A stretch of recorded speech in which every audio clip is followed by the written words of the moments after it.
So welcome back to the another video. So in this video we will discuss and revise the chapter 11th of class 9 science, that is work and energy. So hello everyone, this is Gaurav. I hope you all are doing well. So काफी important chapter और काफी easy हमारा chapter ये आता है। Examination point of view से काफी important chapter है, क्योंकि इससे हमारे जो थ्योरी है मींस जो डेफिनेशन है और साथ साथ जो न्यूमेरिकल्स है एग्जामिनेशन में काफी हमारे मार्क्स इससे आते हैं। तो बिल्कुल सिंपल और एक बेस्ट वे में हम इस चैप्टर के हर एक टॉपिक को मींस कंप्लीट पूरे चैप्टर को एक इजी वे में हम इसको समझने वाले हैं, मतलब रिवाइज करने वाले हैं। इस वीडियो देखने के बाद आपको और वीडियोस या और जगह पर जाने की कोई नीड नहीं होगी। मींस इस वीडियो में हम हर एक टॉपिक को बिल्कुल अच्छे से क्या कवर कर लेंगे। देखो जैसे चैप्टर का नाम आता है वर्क एंड एनर्जी, हर एक टॉपिक को कवर करेंगे। वर्क एंड एनर्जी, तो सबसे पहले समझते हैं अपना वर्क को। देखो जैसे मैं वीडियो बना रहा हूं, मींस मैं आपको समझा रहा हूं, आपको पढ़ा रहा हूं, आप पढ़ रहे हो, आप यूट्यूब पर ये वीडियो देख रहे हो, या फिर मतलब कि आप स्कूल जाते हो, या फिर आप कोई भी काम करते हो, मींस इस चीज को हम क्या बोलते हैं, हम सिंपली काम करना बोलते हैं। या फिर मैं खाना खा रहा हूं, मैं साइकिल चला रहा हूं, बाइक चला रहा हूं, या फिर कुछ भी वर्क कर रहा हूं, इसको हम सिंपली क्या बोल देते हैं, हम अपना नॉर्मल वर्ड्स में हम इसको काम बोल देते हैं। बट अगर मैं एज अ साइंटिफिकली देखें, मींस साइंस की लैंग्वेज में हमारा वर्क क्या होता है, तो हम वर्क किसे कहेंगे। जैसे मैंने ये लिख दिया वर्क, तो जैसे ये मैंने वर्क लिखा है, तो ये लिखना भी तो कुछ काम होता है ना। मतलब मैंने लिखने का काम किया भाई, मैंने अपना मार्कर यूज किया है, मैंने यहाँ पर बोर्ड पे लिखा है, तो ये भी मेरा एक काम होना चाहिए। तो वैसे तो ये काम होता है, बट साइंटिफिकली मेरा वर्क क्या होता है, व्हेन फोर्स प्रोड्यूसेस मोशन, मतलब कि जब भी आपका जो फोर्स है वो कुछ मोशन प्रोड्यूस करेगा, तभी आपको क्या बोलेंगे, वो वर्क हुआ है। फॉर एग्जांपल ये मार्कर यहाँ पर रखा हुआ था, मैं इस पर फोर्स लगाता हूँ और फोर्स लगाने के बाद ये थोड़ा आगे मतलब कि डिस्प्लेस होता है, मींस अपनी जगह से इसकी क्या है, पोजीशन चेंज होती है, क्या, फोर्स लगाने से। तो इसी टाइप की चीज को हम क्या बोलेंगे, वर्क बोलेंगे। ये होती है हमारी scientific definition of a work. Means when a force produces motion then it is known as work is done. Simple definition आ जाती है हमारी वर्क की। अब देखो वर्क क्या होती है, वर्क मेरी क्या होती है, एक वेक्टर क्वांटिटी होती है। वेक्टर क्वांटिटी का मतलब होता है कि इसमें मैग्नीट्यूड, मींस यहां पर लिख देते हैं मैग्नीट्यूड, साथ ही साथ क्या है, डायरेक्शन, मतलब कि दोनों की रिक्वायरमेंट होती है। मींस कितना मेरा मतलब कि कितना मैं फोर्स लगा रहा हूं, कि मतलब मैं ऑब्जेक्ट को डिस्प्लेस करने के लिए कितना फोर्स लगा रहा हूं, साथ साथ वो ऑब्जेक्ट मतलब किस डायरेक्शन में डिस्प्लेस हो रहा है, वो पॉजिटिव डायरेक्शन, मतलब कि सॉरी पॉजिटिव नेगेटिव कह रहा हूं, नॉर्थ डायरेक्शन में, साउथ डायरेक्शन में, या फिर किसी भी डायरेक्शन में, मतलब डायरेक्शन में हमारे यहां पर क्या है, रिक्वायरमेंट होती है। तो जब दोनों चीजें रिक्वायरमेंट है, तो उस क्वांटिटी को हम क्या बोलते हैं, वेक्टर क्वांटिटी बोलते हैं। तो वर्क क्या है, मेरी वेक्टर क्वांटिटी है। क्यों? क्योंकि इसमें मैग्नीट्यूड और साथ साथ हमारी क्या, डायरेक्शन की रिक्वायरमेंट होती है। नेक्स्ट हमारा वर्क से रिलेटेड पॉइंट आ जाता है टाइप्स ऑफ वर्क। देखो वर्क मेनली हमारा क्या है, 3 टाइप्स का होता है, टाइप्स ऑफ वर्क। तो सबसे पहला आ जाता है पॉजिटिव वर्क। पॉजिटिव वर्क क्या होगा, जब भी आप फोर्स लगा रहे हो। वैसे जो भी मैं ये सब कुछ लिख रहा हूं, मतलब इनके जो पीडीएफ नोट्स हैं, जो सिंपल और बेस्ट वे में जो आपके नोट्स हैं, उनकी पीडीएफ आपको डिस्क्रिप्शन में, मींस लिंक डिस्क्रिप्शन में मिल जाएगा, वो आप सिंपली वहां से बाद में डाउनलोड कर लेना। अभी आप समझो, जो मैं बोल रहा हूं उसको ध्यान से समझो, और जो मैं सिखा रहा हूं उस चीज पर फोकस करो। अब देखो सबसे पहले आता है पॉजिटिव वर्क। पॉजिटिव वर्क का मतलब क्या होता है, जब भी आप किसी बॉडी पर फोर्स लगाते हो, फॉर एग्जांपल ये मार्कर है, मैं इस पर फोर्स लगा रहा हूं, और जिस डायरेक्शन में, मतलब इस डायरेक्शन में, जिस डायरेक्शन में मैं फोर्स लगा रहा हूं, उसी डायरेक्शन में मेरी क्या हो, डिस्प्लेसमेंट हो। इस डायरेक्शन में मैंने फोर्स लगाया, फोर्स मैंने क्या है, इस डायरेक्शन में लगाया, और जो मेरी डिस्प्लेसमेंट है वो भी सेम इसी डायरेक्शन में हुई है, तो मैं उस टाइप के वर्क को क्या बोलूंगा, पॉजिटिव वर्क बोलूंगा। मींस हम डेफिनेशन लिख सकते हैं। आप अगर डेफिनेशन मैं बोल देता हूं, when a force and the displacement are in the same direction then the work is known as positive work. ये हमारा सिंपल पॉजिटिव वर्क की डेफिनेशन आ जाती है। नेक्स्ट जो वर्क आता है वो आता है मेरा नेगेटिव वर्क। देखो नेगेटिव वर्क पॉजिटिव से सिंपल उल्टा होगा। इसमें क्या होगा कि जो मेरी फोर्स है उसकी डायरेक्शन, हमारी कोई भी डायरेक्शन होगी, जो डिस्प्लेसमेंट की डायरेक्शन होगी वो उसके फोर्स की क्या होगी, अपोजिट होगी। इसका अगर एग्जाम्पल लेना चाहें, एग्जाम्पल क्या होगा, फॉर एग्जाम्पल ये मार्कर है, मैं इसको अपवर्ड थ्रो करता हूं, मींस मैंने इसको क्या, ऊपर फेंका, तो इसका मोशन कहां हो रहा है, यहां से। अगर हम स्लोमो में देखें, मैं वैसे करके दिखाता हूं, अगर मैं इसको ऐसे ऊपर ऊपर लेके जाऊंगा तो ये ऊपर जा रहा है। तो इस टाइम पर जब ये ऊपर जा रहा है तो उस पर ग्रेविटी किस तरफ लग रही है, ग्रेविटी तो हमेशा नीचे लगती है, मींस ग्रेविटेशनल फोर्स कहां लग रहा है, हमेशा नीचे लग रहा है। तो ये तो जा रहा है ऊपर, लेकिन ग्रेविटेशनल फोर्स कहां पर लग रही है, नीचे लग रही है। तो फोर्स नीचे लग रही है, जा ऊपर रहा है, तो फोर्स और डिस्प्लेसमेंट की डायरेक्शन क्या हो गई, एक दूसरे के अपोजिट हो गई। और जब फोर्स और डिस्प्लेसमेंट की डायरेक्शन एक दूसरे के अपोजिट हो, तो मेरा कौन सा वर्क होता है, नेगेटिव वर्क होता है। ये 2 टाइप के हमारे वर्क आते हैं। जो थर्ड टाइप का वर्क आता है वो आता है zero work, ZERO, zero work.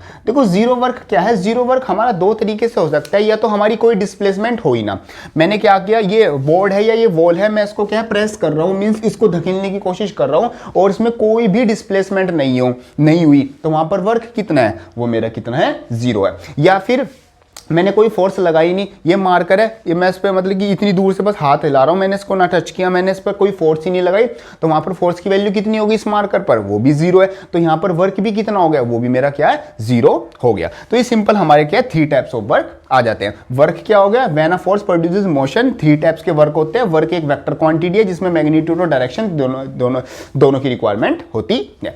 अब इसको लेके जाते हैं मैथमेटिकली। ये तो सब हमारा क्या था, थ्योरेटिकल पार्ट था। अगर वर्क की डेफिनेशन पूछे और टाइप्स पूछे तो हमें ये लिख देना और ये बता देना।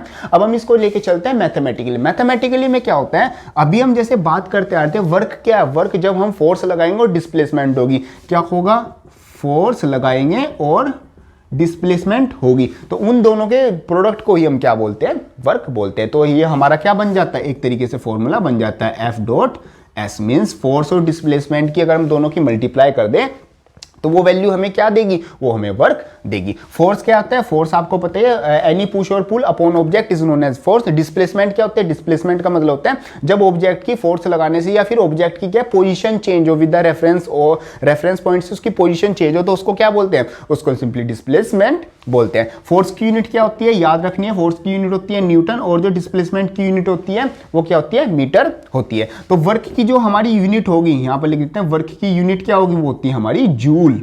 ठीक है, ये याद रखना है। जो देखो इसमें साइंस में जितनी भी फिजिकल क्वांटिटीज होती हैं उनकी जो यूनिट्स होते हैं वो आपको बिल्कुल अच्छे से याद होनी चाहिए, क्योंकि ये आपकी न्यूमेरिकल में इनडायरेक्टली हेल्प करती है। फॉर एग्जांपल क्वेश्चन आपको थोड़ा कॉम्प्लिकेटेड कॉम्प्लेक्स लैंग्वेज में दे दिया और वहां पर आपको वर्क दिया हुआ है, तो वर्क की यूनिट क्या होगी, जूल। लेकिन आप पढ़ के नहीं पता लगा पा रहे, वैसे पता चल जाता है बट फिर भी क्वेश्चन कभी कभी घुमा देता है वो, तो पढ़ के आपको पता नहीं चल रहा है ये वर्क दिया हुआ है, बट उसने अगर ऐसे लिख दिया कि 10 जूल, तो आपको पता है ये क्या है, ये सिंपली वर्क है। तो यूनिट्स का मतलब आपको वहां पर इनडायरेक्टली ऐसे यूज होगा। बाकी यूनिट्स जो होती है न्यूमेरिकल करते हैं उसमें हाफ मार्क्स यूनिट का भी होता है, तो यूनिट हर किसी की आपको अच्छे से याद होनी चाहिए। तो जूल क्या हो गई, जूल हो गई हमारी वर्क की यूनिट, जो मतलब कि नॉर्मल लिखते हैं हम ऐसे, और शॉर्ट फॉर्म हमारी सिंपली लिख देते हैं जे, ये होती है हमारी वर्क की यूनिट। अब यहां पर एक और चीज आती है, 1 जूल की डेफिनेशन, ये भी बहुत ज्यादा इंपॉर्टेंट है, एग्जामिनेशन में पूछ लेते हैं। व्हाट इज 1 जूल, या फिर डिफाइन 1 जूल ऑफ वर्क। तो सिंपली क्या है, जैसे वर्क आपका क्या है, एफ डॉट एस। तो अगर मेरे को इस क्वांटिटी को 1 बनाना है तो इन दोनों को क्या करना होगा, 1 कर लेते हैं। भाई मैंने 1 न्यूटन फोर्स लगाई और मेरी 1 मीटर क्या होगी, डिस्प्लेसमेंट होगी। दोनों को जब मैं मल्टीप्लाई करूंगा तो वर्क कितना आ जाएगा, 1 जूल मेरा वर्क आ जाएगा। तो यहीं से मेरी डेफिनेशन बन जाएगी, when 1 Newton of force is applied on a body and it displays 1 meter in the direction of applied force, then it is known as 1 joule of work। Means मैंने किसी बॉडी पर 1 न्यूटन फोर्स लगाई और वो 1 metre displace हो गई उसी direction में जिस डायरेक्शन में मैंने फोर्स लगाई है, तो वहां पर कितना वर्क हुआ है, वहां पर मेरा क्या है, 1 जूल वर्क हुआ है। तो ये मेरी डेफिनेशन आ जाती है। बाकी ये सब जो मतलब कि डेफिनेशन में बोल रहा हूं या जो भी मैं कर रहा हूं, ये सब आपको नोट्स में मिल जाएगा, वहां से आप नॉर्मली बाद में देख लेना। अभी हम समझते हैं चीजों को। तो ये क्या हो गई, हमारी डेफिनेशन हो गई वर्क की। तो ये सब कुछ आ जाता है हमारा वर्क से। वर्क कंप्लीट हुआ, चलो इसको रफ कर देते हैं एक बार। हाँ जी, तो वर्क क्या हो गया, when a force produces motion, 3 types के वर्क हो गए हमारे। यूनिट क्या है, जूल। फोर्स की यूनिट क्या है, न्यूटन। हर किसी की यूनिट आपको क्या अच्छे से याद होनी चाहिए। चलो जी, नेक्स्ट आता है हमारा टॉपिक, वर्क हो गया हमारा कंप्लीट। इससे एक आधा न्यूमेरिकल भी देख लेते हैं, वर्क से किस टाइप के न्यूमेरिकल आते हैं। जैसे क्वेश्चन मैं अपने आप से ही बना लेता हूँ। हाँ, जैसे फॉर एग्जांपल मैंने किसी बॉडी पर 10 न्यूटन फोर्स लगाई। देखो न्यूमेरिकल काफी न्यूमेरिकल है इस चैप्टर में, हम ऐसा करेंगे एक वीडियो अलग से न्यूमेरिकल की रख लेंगे जिसमें हम हर टाइप के न्यूमेरिकल मतलब कि क्वेश्चन में करके दिखाऊंगा किस तरीके से अप्रोच करना है आपको न्यूमेरिकल को, कैसे आपको सोल्व करना है। इस टाइप की वीडियो या फिर आपको कुछ और टाइप वीडियो चाहिए या फिर इस टाइप की भी, उसके लिए आप एक बार कमेंट में जरूर लिख देना। चलो, फोर्स क्या हो गई, 10 न्यूटन, और जो डिस्प्लेसमेंट हुई है वो मान लेते हैं हम अपना 5 मीटर डिस्प्लेसमेंट हुई है। कोई किसी बॉडी पर 10 न्यूटन फोर्स लगी और वहां पर डिस्प्लेसमेंट मेरी कितनी हो गई, 5 मीटर। तो आपको वर्क निकालना है। तो वर्क आपका सिंपली क्या होता है, work is equal to F dot S. लिखना भी आपको इसी तरीके से है, पहले आपको ये बतानी है क्या क्या क्वांटिटी दी हुई है, ये आपका क्वेश्चन हो गया। वर्क पहले फॉर्मूला लिखेंगे, F is equal to W is equal to F dot S. Force कितना है, 10 न्यूटन। एस कितना है, एस मतलब कि डिस्प्लेसमेंट कितना है, 5। तो 10 5 जा 50, और वर्क की यूनिट क्या है, जूल। हाँ, ये हमेशा याद रखनी है, यूनिट आपको बिल्कुल टिप्स पर याद होनी चाहिए। तो यहाँ पर कितना काम हुआ है, मेरा 50 जूल वर्क हुआ है। तो इस तरीके से हम इन क्वेश्चंस को सिंपली कर लेंगे। बाकी मैं आपको कुछ न्यूमेरिकल की शीट भी प्रोवाइड करूंगा जिसमें आपके टाइप्स ऑफ न्यूमेरिकल होंगे, बेसिक से लेके एडवांस लेवल के, जो कि एग्जामिनेशन में भी मतलब रिलेवेंट टू एग्जामिनेशन, जो आपके क्वेश्चन एग्जाम में आ सकते हैं, वो सब न्यूमेरिकल आप ट्राई करना। नेक्स्ट जो टॉपिक आता है वो आता है हमारा एनर्जी। देखो एनर्जी आपके लिए कोई नया टॉपिक नहीं है, एनर्जी आप पहले से ही पढ़ते हो आ रहे हो। एनर्जी का मतलब क्या होता है, capacity to do work, means कोई भी काम करने की आपकी जो क्षमता है, मींस जो आपकी कैपेसिटी है कि आप कोई काम कर सकते हो, कितनी कैसे कर सकते हो, उसी चीज को हम बोलते हैं अपना एनर्जी। अब देखो एनर्जी के टाइप्स क्या होते हैं, एनर्जी हमारी बहुत टाइप्स की होती है। हमारी केमिकल एनर्जी होगी, इलेक्ट्रिकल एनर्जी, साउंड एनर्जी, और हमारी लाइट एनर्जी, और काइनेटिक एनर्जी, पोटेंशियल एनर्जी, हमारी बहुत टाइप की एनर्जी होती है। और एनर्जी के साथ हमारा हमेशा एक लॉ जरूर चलता है, law of conservation of energy. Means इसमें क्या होता है, जैसे हमने एटम्स एंड मॉलिक्यूल्स चैप्टर किया था, उसमें आता ना law of conservation of mass. तो ऐसी लॉ ऑफ कंजर्वेशन ऑफ क्या है, एनर्जी है, कि एनर्जी कभी क्रिएट नहीं कर सकते, एनर्जी कभी डिस्ट्रॉय नहीं कर सकते, बस इन दोनों को एक फॉर्म से दूसरी फॉर्म में क्या कर सकते हैं, कन्वर्ट कर सकते हैं। जैसे फॉर एग्जांपल हमारे घर लाइट आती है, तो लाइट एनर्जी, जैसे सामने लाइट लगी हुई है तो मेरे को क्या मिल रही है, लाइट एनर्जी मिल रही है। बट ये लाइट अपने आप से नहीं बन रही है, ये लाइट किससे बन के आ रही है, ये लाइट जो पीछे से इलेक्ट्रिसिटी आ रही है उससे मेरे को लाइट मिल रही है। मींस इलेक्ट्रिकल एनर्जी किस चीज में कन्वर्ट हो रही है, हमारी लाइट एनर्जी में कन्वर्ट हो रही है। जैसे मैं बोल रहा हूं तो बोलना मतलब कि मैंने आवाज अपने आप क्रिएट नहीं की, मेरे अंदर जो एनर्जी है, मस्कुलर एनर्जी है, जो मैंने खाना खाया, जो मेरा एक तरह से फ्यूल का काम करता है, तो वो मस्कुलर एनर्जी वोकल कॉर्ड्स के थ्रू वाइब्रेशन होके किस चीज में कन्वर्ट हो रही है, साउंड एनर्जी में कन्वर्ट हो रही है। तो एक एनर्जी दूसरी एनर्जी में हमेशा कन्वर्ट होती है। कोई भी हम ऐसा नहीं होता कि एनर्जी हमने बना दी, क्रिएट कर दी, या फिर एनर्जी हमने क्या कर दी, डिस्ट्रॉय कर दी। तो ये हमारा कंसेप्ट आता है एनर्जी का। एनर्जी का मतलब क्या हो गया, यहां पर हम लिख देते हैं एनर्जी। एनर्जी का मतलब हो गया कैपेसिटी, ये PICIT, capacity to do work, काम करने की क्षमता को हम क्या बोलते हैं, कैपेसिटी बोलते हैं। अब देखो यहां पर हमारा जो मतलब कि इसमें इस चैप्टर में जो मेनली जो बात होगी एनर्जी की, वो दो टाइप की एनर्जी की बात होगी। सबसे पहले आती है हमारी काइनेटिक एनर्जी। फर्स्ट जो टॉपिक आता है वो आता है काइनेटिक एनर्जी। सिंबल मतलब कि डिनोट कैसे करते हैं, KE से हम डिनोट सिंपली करते हैं। अब काइनेटिक एनर्जी का मतलब क्या होता है, काइनेटिक एनर्जी का मतलब होता है जब भी कोई बॉडी हमारी क्या करेगी, मोशन करेगी, उसमें जो उस बॉडी में जो एनर्जी होगी, उस बॉडी को हम बोलेंगे काइनेटिक एनर्जी। फॉर एग्जांपल हमारा ये रोड है और यहाँ पर हमारी क्या हो गई, ये गाड़ी हो गई, तो गाड़ी यहाँ से चल के हमारी क्या यहाँ पर पहुंच जाएगी। तो ये जो इसके बीच में जो उसने मोशन किया, उस motion bye the virtue of motion, उस मोशन की वजह से जो इस बॉडी में एनर्जी आएगी, उस एनर्जी को हम बोलेंगे काइनेटिक एनर्जी। फॉर एग्जांपल मैं यहाँ पर खड़ा हुआ हूँ, तो अभी अगर मैं रुका हूँ, मैं कुछ मोशन नहीं कर रहा, मैं सीधा खड़ा हूँ, तो मेरे में कोई काइनेटिक एनर्जी नहीं है। बट अगर मैं चलना स्टार्ट कर देता हूँ, तो जो चलने से मीन्स मोशन होने की वजह से जो मेरे में एनर्जी होगी, उसी एनर्जी का क्या नाम होगा, काइनेटिक एनर्जी होगा। तो उसको हम लिख सकते हैं bye the virtue of motion, means motion की वजह से जो भी TUE bye the virtue of motion, means motion की वजह से जो एनर्जी आपकी बॉडी में ऑटोमेटिकली आ जाएगी, उसको बोलेंगे काइनेटिक एनर्जी। सिंबल क्या हो गया, KE हमारा हो गया। अब देखो ये डेफिनेशन हो गई, इसको हम और हाँ एक चीज और याद रखना, जो एनर्जी है वो एक स्केलर क्वांटिटी है। स्केलर क्वांटिटी का मतलब क्या है, इसको सिर्फ मैग्नीट्यूड की रिक्वायरमेंट है, इसमें कोई भी डायरेक्शन नहीं होती। लाइट इस तरफ से भी आ रही है, इस तरफ से भी आ रही है, तो लाइट इज मतलब form of energy, sound is a form of energy. जो भी एनर्जी हमारी वो हमारी क्या स्केलर होती है, मीन्स उसमें ओनली मैग्नीट्यूड की रिक्वायरमेंट है, कोई भी डायरेक्शन से कोई मतलब उसका नहीं होता। अब देखो kinetic energy by the virtue of motion, motion की वजह से एनर्जी, ये होगी हमारी उसकी थ्योरी पार्ट, मींस उसकी डेफिनेशन। अब हम देखते हैं मैथमेटिकली मींस इसका फॉर्मूला क्या आता है। देखिए वैसे आपको पता है काइनेटिक एनर्जी का फॉर्मूला क्या होता है, 12mv², ये हमारा सिंपली फॉर्मूला होता है। बट ये आया कहां से, आया हमारा ये क्या हमने कहां से किया था, कैपेसिटी टू डू वर्क, तो वर्क से ही हमारी क्या एनर्जी निकल के आई है। आपको पता है वर्क किसके इक्वल होता है, F.S के इक्वल हमारा होता है। Work is equal to F किसके इक्वल होता है, F m के इक्वल होता है, और S हमारी क्या हो गई, डिस्प्लेसमेंट हो गई। अगर मैं जो ये वैल्यू है A, इसको मतलब कि मैं जो इक्वेशन ऑफ मोशन थी, जो मेरी थर्ड इक्वेशन ऑफ मोशन थी, जो कौन सी थी, v² is equal to u² plus का 2as, मेरी ये वाली इक्वेशन आती थी। अगर मैं इसमें से यहां से A की वैल्यू निकाल लूं तो क्या आ जाएगा, v² minus u² upon 2s मेरी वैल्यू आ जाएगी, इज इक्वल टू मेरा क्या आ जाएगा ए मेरी ये वाली वैल्यू होगी। इस वैल्यू को उठा के ये मैंने कहाँ से लिया, ये मेरी थर्ड इक्वेशन ऑफ मोशन है, जो कि 3 इक्वेशन ऑफ मोशन होती थी ना, तीनों क्या होती है एक बार रिवाइज करा देता हूँ। फर्स्ट होती थी v is equal to u plus का 80, second s is equal to u t plus half 80 square, third क्या होती थी v square is equal to u square plus का 2as। ये चीजें आपको बिल्कुल टिप्स पर याद होनी चाहिए। चलो a की वैल्यू क्या आ गई है, ये उठा के हम यहां पर रख देते हैं। तो m a की वैल्यू क्या है, ये v स्क्वायर माइनस का u स्क्वायर अपॉन 2s ये आ गया इंटू ऐसी मेरी वैल्यू आ गई। अब देखो बॉडी ने चलना स्टार्ट किया तो स्टार्टिंग में बॉडी की स्पीड क्या होगी, वो 0 होगी, मींस हमारा u जो इनिशियल वेलोसिटी है वो कितनी होगी 0। तो इस चीज को तो हम रख देते हैं 0। तो यहां पर क्या आ जाएगा m into v square upon 2s into s, ये मेरी वैल्यू आ जाएगी। अगर मैं यहां पर s से s काट दूं तो मेरा क्या आ जाएगा हाफ m वी स्क्वायर, और यही आपकी क्या होती है, यही आपकी काइनेटिक एनर्जी होती है। मार्कर थोड़ा हल्का चल रहा है, चलो मैं इसके बाद लिंक डाल दूंगा।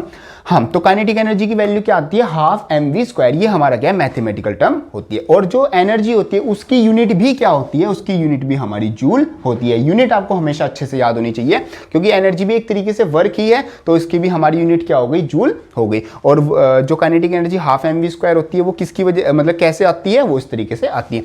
ये जो डेरिवेशन है ये भी काफी इंपॉर्टेंट आपका होता है। तो ये सब आता है हमारा काइनेटिक एनर्जी। काइनेटिक एनर्जी क्या होगी, bye the virtue of motion, ये हमारा उसका फॉर्मूला हो गया और ये हमारी वैल्यू हो गई। अब इसमें एक एक्स्ट्रा फॉर्मूला आता है, मींस ये फॉर्मूला क्या आता है, जब आपकी मैं यहाँ से चल रहा हूँ, मैं लगातार यहाँ पर चल रहा हूँ इस पॉइंट पर, और मैं यहाँ तक पहुँच गया तो मेरी स्पीड कुछ चेंज हुई होगी। मैं मान लो बीच में मैंने स्पीड गेन की है या लूज की है, तो मैंने यहाँ से वहाँ तक स्पीड गेन करने में लूज करने में मैंने कितना काम किया, उसको निकालने के लिए डायरेक्ट फॉर्मूला क्या आता है, वो आता है kinetic energy is equal to half m v square minus का यू स्क्वायर। वो मेरा ये वाला फॉर्मूला आता है। ये दोनों फॉर्मूले क्या है, इंपॉर्टेंट है फॉर द न्यूमेरिकल्स। ये वाला फॉर्मूला कैसा है, बड़ा सिंपल है भाई। देखो ये मेरी इनिशियल पोजीशन है, ये मेरी फाइनल पोजीशन। इनिशियल पोजीशन पर जो मेरी काइनेटिक एनर्जी होगी वो क्या होगी, kinetic energy is equal to half m u square. U का मतलब क्या है, इनिशियल स्पीड। ये मेरी इनिशियल काइनेटिक एनर्जी होगी। जो मेरी फाइनल काइनेटिक एनर्जी हो गई वो क्या होगी, हाफ एम वी स्क्वायर। अब देखो आपको पता है कि अगर मेरे को इनके बीच का मतलब यहाँ से के लेके यहाँ तक की एनर्जी निकालनी है तो सिंपली क्या करना, फाइनल में से क्या कर दूँ, इनिशियल माइनस कर दूँ। तो half m v square minus का हाफ एम यू स्क्वायर, इसमें से अगर दोनों में से माइनस कर दूंगा तो मेरे पास क्या आ जाएगी, सिंपली ये काइनेटिक एनर्जी आ जाएगी। हाफ एम दोनों में कॉमन है तो कॉमन ले लिया, और वी स्क्वायर माइनस का यू स्क्वायर मेरा सिंपली आ गया। यूनिट क्या होगी, यूनिट तो मेरी सिंपली क्या होगी, जूल ही होगी। तो ये सब कुछ आ जाता है मेरा काइनेटिक एनर्जी से रिलेटेड। काफी सिंपल टॉपिक है, इसके बहुत अलग तरीके से न्यूमेरिकल आएंगे। हम एक न्यूमेरिकल की सेपरेट वीडियो भी करेंगे, उसमें सारे न्यूमेरिकल करेंगे। बाकी एक छोटा सा न्यूमेरिकल यहाँ पर हम करके देख लेते हैं, जो कि आपको थोड़ा सा आइडिया दे देगा कि किस तरीके से काम होता है। तो न्यूमेरिकल हमारा आता है जैसे कि, एक सेकेंड, वो कहता है, क्वेश्चन ये मैं अपनी तरफ से न्यूमेरिकल बना देता हूँ। वो कहते हैं कि एक बॉडी का जो मास है वो 10 kg है, ठीक है, और वो बॉडी क्या कर रही है, वो बॉडी मोशन कर रही है, और उसकी जो स्पीड है वो कितनी आती है, 20 मीटर पर सेकेंड। सबकी यूनिट्स आपको अच्छे से याद होनी चाहिए, क्योंकि यूनिट से न्यूमेरिकल में बहुत ज़्यादा हेल्प होती है। उसकी हमारी स्पीड ये आती है, तो वो कहता है इसकी काइनेटिक एनर्जी कितनी होगी वो बताओ। सिंपल है, काइनेटिक एनर्जी का formula half m v square, ठीक है। हाफ एम वी स्क्वायर हो गया तो हाफ का हाफ, मास कितना है 10, वी कितना है 20, 20 इंटू 20। 2 बार क्यों मल्टीप्लाई किया, क्योंकि वी स्क्वायर है। वी स्क्वायर का मतलब वी का क्या करना है, स्क्वायर, तो सिंपली 2 बार मल्टीप्लाई कर देते, काट देते हैं। 2 10 कर दो मल्टीप्लाई, 2 तो 2 ही आ जाएगा, 1 2 3 3 0 आ जाएंगी, और यूनिट क्या आ जाएगी, सिंपली मेरी जूल आ जाएगी। तो इस तरीके से हम डायरेक्ट वैल्यू निकाल सकते हैं। तो कुछ नहीं करना, न्यूमेरिकल में आपको क्या मास की वैल्यू दी होगी वो आपको निकालनी है, वी की वैल्यू दी होगी वो आपको मतलब कि लिख लेनी है, और दोनों की सिंपली फॉर्मूले में रख के क्या कर देनी है, मल्टीप्लाई कर देनी है। सेकंड क्वेश्चन किस टाइप से आ सकता है, वो इस टाइप से आ सकता है कि एक बॉडी का मास 10 kg है, ठीक है, एक बॉडी का मास 10 kg है, वो चल रही है, और चलती चलती मतलब कार है, फॉर एग्जांपल के लिए लेते हैं, कार का मास 10 kg है, और उसकी जो स्पीड थी, जो उसकी इनिशियल स्पीड थी वो कितनी थी, 10 मीटर पर सेकंड थी, ठीक है, 10 मीटर पर सेकंड स्पीड थी, और वो चलते चलते उसने ब्रेक अप्लाई किया तो उसकी स्पीड कम हो गई। स्पीड कम हो गई, फाइनल स्पीड कितनी होगी, 5 मीटर पर सेकंड हमारी उसकी स्पीड हो गई। तो आपको बताना है कि जो कार के ब्रेक्स थे उन्होंने कितना काम किया, मीन्स वहां पर कितनी काइनेटिक एनर्जी हमारी चेंज हुई। सिंपल है, इसको भी करते हैं। देखो काइनेटिक एनर्जी क्या होती है, कब, जब आपकी स्पीड चेंज हो रही हो। तो मैंने आपको एक फॉर्मूला बताया, half m v square minus का यू स्क्वायर, रख दो वैल्यू। हाफ मास कितना है 10, v कितना है, वो है 5 का स्क्वायर माइनस u कितना था इनिशियल 10 का स्क्वायर।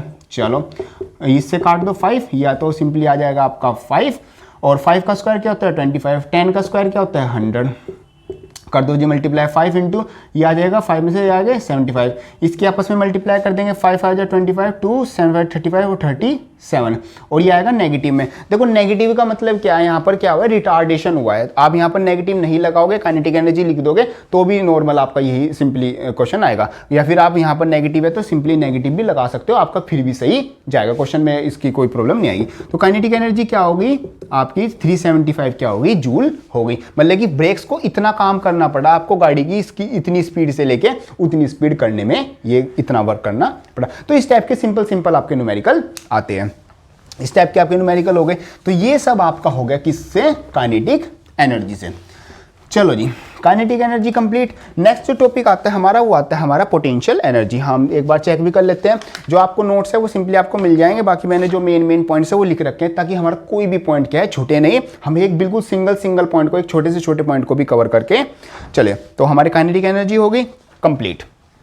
नेक्स्ट जो आती है वो आती है पोटेंशियल एनर्जी। पोटेंशियल एनर्जी को डिनोट करते हैं P से या फिर हम कर देते हैं U से। तो पोटेंशियल एनर्जी का मतलब क्या होता है, ये होता है the energy by the virtue of shape size and position. Means किसी भी बॉडी की शेप क्या है, उसका साइज क्या है और उसके साथ साथ पोजीशन क्या है, मींस वो अर्थ से कितने ऊपर है या फिर कोई अगर रेफरेंस पॉइंट ले तो उससे कितने आगे पीछे है, उसके वर्च्यू से जो उसमें एनर्जी आ जाएगी अंदर, उस एनर्जी को हम बोलेंगे पोटेंशियल एनर्जी। फॉर एग्जांपल ये मार्कर, फॉर एग्जांपल यहाँ पर मतलब जमीन पर रखा होता है ये मार्कर, मान लो इसको ग्राउंड लेवल मान लेते हैं, ग्राउंड पे रखा था, मैंने इसको उठा के वहां ऊपर रख दिया, तो इसकी क्या चेंज हो गई, इसकी मेरी क्या चेंज हो गई, इसकी पोजीशन चेंज हो गई। तो पोजीशन चेंज होने की वजह से इसमें कौन सी एनर्जी आ जाएगी, मेरी इसमें पोटेंशियल एनर्जी आ जाएगी। तो ये क्या हो गया, by the virtue of shape size and position. तो by the virtue of shape size position, इन तीनों की वजह से जो एनर्जी होती है बॉडी में, उस एनर्जी को हम क्या बोलते हैं, हम उस एनर्जी को पोटेंशियल एनर्जी बोलते हैं। जैसे क्या हो गई, ये तो हो गई हमारा क्या, उसकी थ्योरी पार्ट। अब इसको मैथमेटिकली देखें, देखो वर्क हमारा क्या होता है F डॉट एस, ठीक है। एक बॉडी यहां पर रखी थी, मैंने उसको उठा के वहां से वहां रख दी, तो मोशन कितना हुआ उसका, मीन्स डिस्प्लेसमेंट कितनी हुई, मतलब फॉर एग्जांपल मान लेते हैं यहां से यहां की हाइट h थी मेरी, तो f तो f ही रहेगा और s की जगह क्या आ गया मेरा h आ गया। f आपको पता है क्या होता है ma इंटू h, और यहाँ पर जैसे बॉडी नीचे से ऊपर जाएगी तो ग्रेविटी कितनी लगेगी इस पर, मतलब ग्रेविटी कितनी खींचेगी, वो होगी g। तो क्या आ गया mgh। तो जो मेरी पोटेंशियल एनर्जी आ गई उसकी वैल्यू क्या आ गई, मेरा mgh वैल्यू आ गई। इस तरीके ये फॉर्मूला किसका है, ये मेरा पोटेंशियल एनर्जी का फॉर्मूला आता है। यूनिट क्या है, सेम वही, क्योंकि एनर्जी है, एनर्जी की यूनिट क्या होती है, जूल होती है, काइनेटिक एनर्जी की भी और पोटेंशियल एनर्जी की भी यूनिट हो गई हमारी जूल। तो ये आ गया हमारा potential energy is equal to mgh। m मतलब कि मास, g मतलब कि ग्रेविटी, जिसकी वैल्यू क्या होती है 9.8 मीटर पर सेकंड स्क्वायर, फिक्स वैल्यू होती है, ये हमें यूज करनी है। बाकी कई बार क्वेश्चन में आपको 10 मीटर पर सेकंड स्क्वायर दी होगी, अगर उसने दिया है तो वो यूज कर लोगे, कैलकुलेशन ईजी हो जाएगी। और h होगी हमारी हाइट, कितनी हाइट से मतलब उठा के कितनी हाइट चेंज हुई है, या फिर वो बॉडी ग्राउंड से किस हाइट पर हमारी आती है, ये हो गई हमारी सिंपली पोटेंशियल एनर्जी। हाँ जी ये कंप्लीट हो गया। चलो जी अब देखो जो पोटेंशियल एनर्जी और काइनेटिक एनर्जी है उन दोनों का क्या आता है, रिलेशन आता है। मींस इसमें क्या आती है, ये जो टोटल एनर्जी हमारी किसी भी बॉडी की होती है, total energy is equal to kinetic energy plus का हमारा क्या होती है, पोटेंशियल एनर्जी होती है। मींस कोई बॉडी है, फॉर एग्जांपल ये मार्कर है, ये मार्कर ऐसे मोशन कर रहा है तो उसमें कुछ काइनेटिक एनर्जी होगी, ग्राउंड से पोजीशन चेंज हुई है इसकी, मतलब इसकी कुछ शेप है, साइज है और पोजीशन ग्राउंड से पोजीशन है, तो उसमें पोटेंशियल एनर्जी भी होगी। तो उसकी काइनेटिक एनर्जी अगर मैं इसकी पोटेंशियल एनर्जी दोनों को प्लस कर देता हूं तो मेरे पास क्या आती है, मेरे पास टोटल काइनेटिक एनर्जी आती है। और जो टोटल एनर्जी आ जाती है, तो जो टोटल एनर्जी होती है वो क्या होती है, वो मेरी कांस्टेंट होती है। मींस वो क्या, उसकी वैल्यू फिक्स होती है। फॉर एग्जांपल टोटल एनर्जी मेरी 10 जूल है किसी बॉडी की, तो अगर उसकी काइनेटिक एनर्जी 5 जूल है तो पोटेंशियल एनर्जी भी क्या होगी, 5 जूल होगी। और किसी बॉडी की टोटल एनर्जी 10 ही है, अगर उसकी वो स्पीड तेज हो गई तो काइनेटिक एनर्जी बढ़ जाएगी। तो काइनेटिक एनर्जी बढ़ने से जो पोटेंशियल एनर्जी है वो ऑटोमेटिकली क्या हो जाएगी, अपने आप को एडजस्ट करेगी कितना, क्योंकि सम दोनों का कितना रहना है, 10 ही रहना। अगर किसी बॉडी की टोटल एनर्जी 10 जूल है, टोटल एनर्जी फिक्स होती है, काइनेटिक एनर्जी पोटेंशियल एनर्जी दोनों बॉडी की चेंज होती रहती है। इसका एक बेस्ट एग्जांपल लेते हैं, जैसे यहाँ से कोई ये फ्लोर है और ये मेरा ग्राउंड हो गया, मैंने एक बॉल यहाँ से मतलब कि नीचे डाली, वो नीचे आती आती मैं 3 पोजीशन कंसीडर कर लेता हूँ, सबसे फर्स्ट, सेकंड और थर्ड, मतलब कि ये ए पोजीशन, ये बी पोजीशन और ये सी पोजीशन। तो यहाँ पर कुछ एनर्जी होगी, यहाँ पर भी एनर्जी होगी, यहाँ पर भी एनर्जी होगी। तो जो तीनों पॉइंट्स पर जो मेरी टोटल एनर्जी है वो मेरी क्या है, फिक्स ही है। मीन्स जो टोटल तीनों पॉइंट्स पे है, यहाँ पर kinetic energy plus potential, kinetic plus potential, kinetic plus potential, वो मेरी फिक्स वैल्यू ही आती है। कैसे? अब देखो यहाँ पर अगर मैं बात करूँ, यहां पर मेरी काइनेटिक एनर्जी कितनी होगी, यहां पर काइनेटिक एनर्जी होगी 0। कैसे? क्योंकि जब बॉडी ऊपर जाती है तो टॉप मोस्ट पॉइंट पर उसकी जो वेलोसिटी हो जाती है वो कितनी हो जाती है, नीचे गिरने से पहले वो 0 हो जाती है। जहां पर वेलोसिटी 0 मतलब कोई मोशन नहीं है, अगर कोई मोशन नहीं है तो काइनेटिक एनर्जी कितनी, सिंपली 0, क्योंकि v की वैल्यू 0। काइनेटिक एनर्जी क्या होती थी, k = ½ mv² ही तो होता था। अब v 0 हो गया तो ये सारी वैल्यू 0, तो यहां पर काइनेटिक एनर्जी कितनी हो गई, 0। तो यहां पर मेरी सबसे ज्यादा क्या होती है, पोटेंशियल एनर्जी होती है। एग्जाम्पल के लिए मान लेते हैं जो टोटल एनर्जी यहाँ पर कितनी है, वो 10 जूल आती है।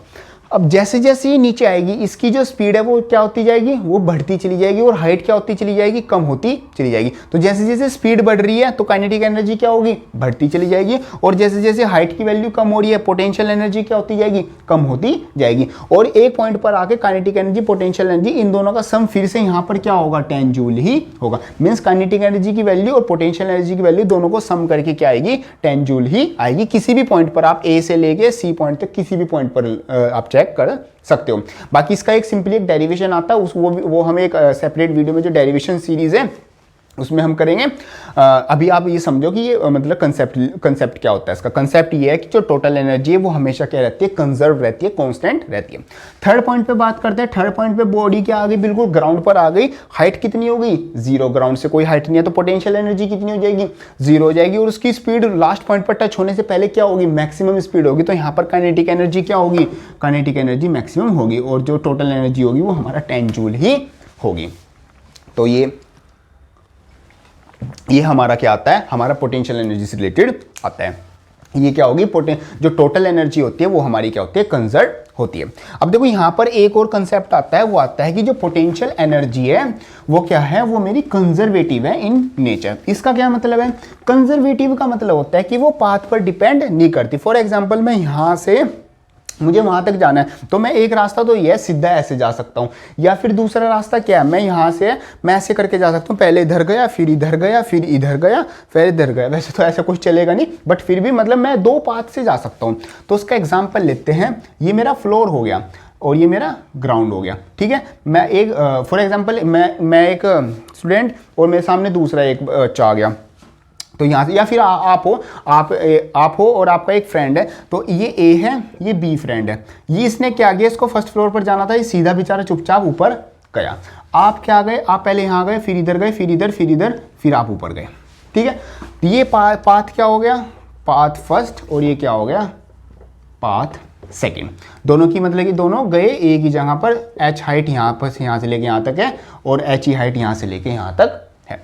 अब देखो काम क्या हुआ है, इसने ए से लेके ग्राउंड फ्लोर से लेके टॉप फ्लोर तक जाने का काम किया, इसने भी ग्राउंड फ्लोर से टॉप फ्लोर का काम किया, दोनों ने एच हाइट पर काम किया। इसका पाथ अलग है, इसका पाथ अलग है। तो यहां पर जो कंसेप्ट आता है वो ये आता है कि जो पोटेंशियल एनर्जी है वो कंजर्वेटिव है नेचर में। मींस जो पोटेंशियल एनर्जी है वो पाथ पर डिपेंड नहीं करती। अगर वो एच हाइट पर ऊपर गया है तो वो उतनी ही एनर्जी यूज करेगा जितनी वो बी पाथ में, मतलब कि दूसरे पाथ में घूम फिर के एच हाइट पर ऊपर ही जाएगा। दोनों केसेस में जो पोटेंशियल एनर्जी की वैल्यू होगी वो हमेशा क्या होगी, सेम ही होगी। जो पोटेंशियल एनर्जी है वो पाथ पर डिपेंड नहीं करती। यही क्या होता है, ये कंजर्वेटिव इन नेचर का मतलब कि क्या कंसेप्ट होता है। मींस अगर यहाँ पर उसकी पोटेंशियल एनर्जी, जो एनर्जी यूज हुई है वो 100 जूल यूज हुई है, तो यहाँ पर भी कितनी होगी, 100 जूल ही होगी। वैसे तो इसका पूरा एक डेरिवेशन है जो कि हम डेरिवेशन सीरीज में करेंगे, अभी तो हम रिवीजन कर रहे हैं, तो इस चीज को समझ के चलो कि जो पोटेंशियल एनर्जी है वो पाथ पर डिपेंड नहीं करती। फॉर्मूला हमारा एक ही लगेगा, potential is equal to mgh।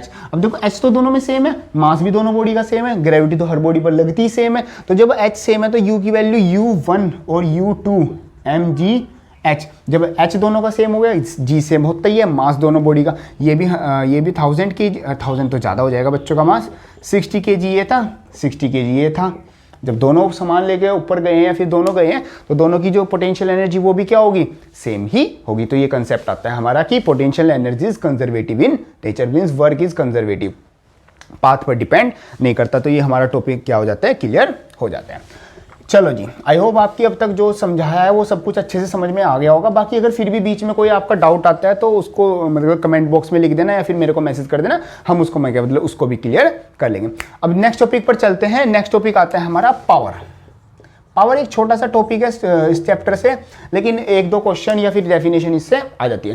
देखो पावर का मतलब क्या होता है, पावर का मतलब होता है work done per unit time, means कितने टाइम में, एक यूनिट टाइम में आप कितना काम करते हो उसी चीज को बोलते हैं अपनी पावर। फॉर एग्जांपल मैं 10 मिनट में मैं मतलब कि एक पेज पूरा भर सकता हूं लिखने में, या फिर 10 मिनट में मैं इतनी दूर जा सकता हूं, तो वो क्या होगी, मेरी कैपेसिटी, मीन्स मेरा कितने टाइम में मैं कितना काम कर सकता हूं वो हो गया।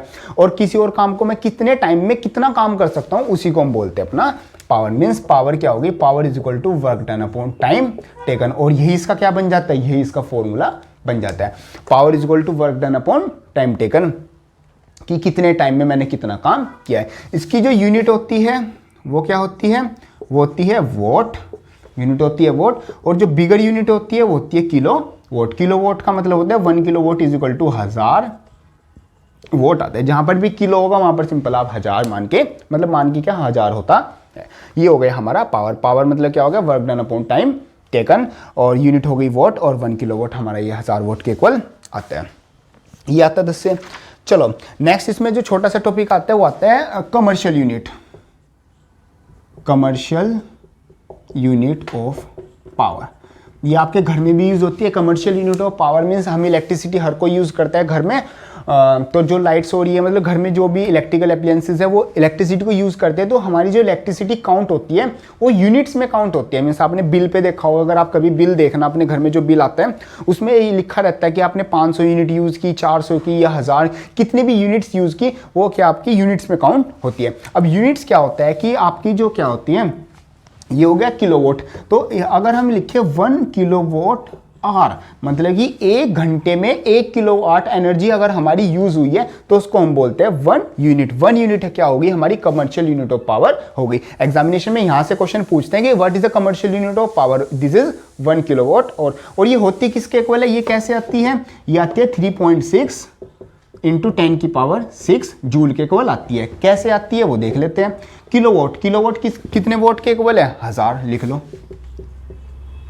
ठीक है। जो वर्क की एसआई, वर्क की जो मतलब एसआई यूनिट हो गई वो क्या होती है, सिंपल जूल होती है। तो मतलब कि हमने जूल में कर दिया वर्क। और जो टाइम होता है, टाइम किस चीज में लेते हैं हम, अपना सेकंड में लेते हैं। तो यहाँ पर जो आर है उस चीज को किस चीज में कन्वर्ट कर देंगे, सेकंड में कर देंगे। आ जाओ कर दो, आर है तो 60 मिनट एंड 60 सेकेंड। तो जब इसको सोल्व करेंगे तो ये क्या आ जाएगा, 36 1 2 3 4 5 1 2 3 4 5, और इसको इसमें कन्वर्ट करके लिखेंगे तो आ जाएगा 3.6 इंटू 10 की पावर 6 जूल। ये आपको जो रिलेशन है ये अच्छे से याद होना चाहिए, क्योंकि डायरेक्ट क्वेश्चन यहाँ से पूछते हैं कि 1 किलोवाट आवर किसके इक्वल होता है, या फिर इस चीज को दूसरा नाम दिया हुआ है 1 यूनिट, ठीक है। ये हमारा कंसेप्ट आता था। तो ये आता है हमारा concept of power. I hope आपके जो जितने भी टॉपिक्स हमने किए हैं वो सब कुछ समझ में आ गए। इस चैप्टर से हमारे ये टॉपिक आते हैं। सबसे पहले वर्क, वर्क क्या हो गया, सिंपली हमारी उसकी डेफिनेशन और उसका थ्योरी पार्ट और उसका न्यूमेरिकल वाला पार्ट, ये आपको अच्छे से आना चाहिए। Second energy, kinetic energy, potential energy, दोनों की डेफिनेशन, दोनों के एग्जाम्पल और दोनों से रिलेटेड न्यूमेरिकल, ये आपको अच्छे से आने चाहिए। Second total energy, kinetic energy plus potential energy, दोनों का सम क्या होता है, कॉन्स्टेंट होता है।